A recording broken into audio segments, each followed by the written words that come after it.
Hi, Assalamualaikum and welcome again sa Amer TV.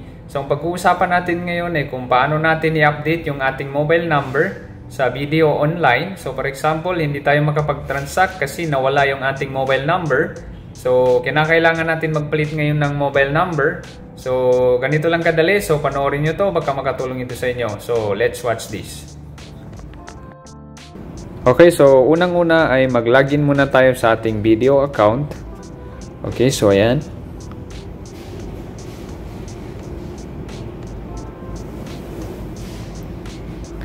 Okay. So, ito yung makikita natin. So, ngayon, dito tayo sa more. Okay. So, ngayon, sa more, hanapin natin yung update profile. So, as you can see, nandito lang sa baba ng manage login.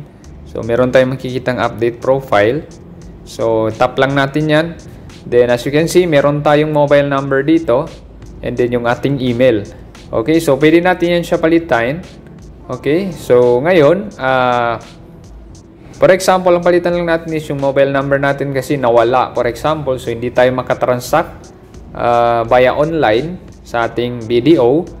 So, kailangan natin talaga mag-update ng number. Okay, so i-update natin. So, ilagay natin yung bagong number. Ayan. Okay, so pag nalagay natin ngayon, so ang gagawin natin ay i-update natin. Okay. So, ngayon, makakatanggap tayo ngayon ng one-time PIN doon sa ating email.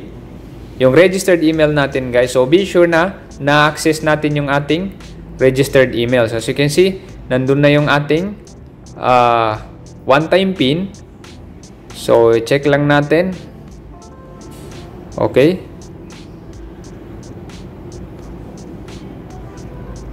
So, ayan. As you can see, ito na yung ating one-time PIN.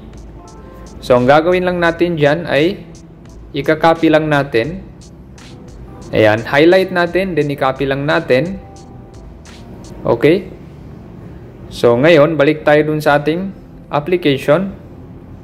So, i-tap natin yan. Then, pwede natin siya i-paste dito. Okay. So, kung hindi siya ma-paste, so, kailangan natin siyang i-retype. Okay.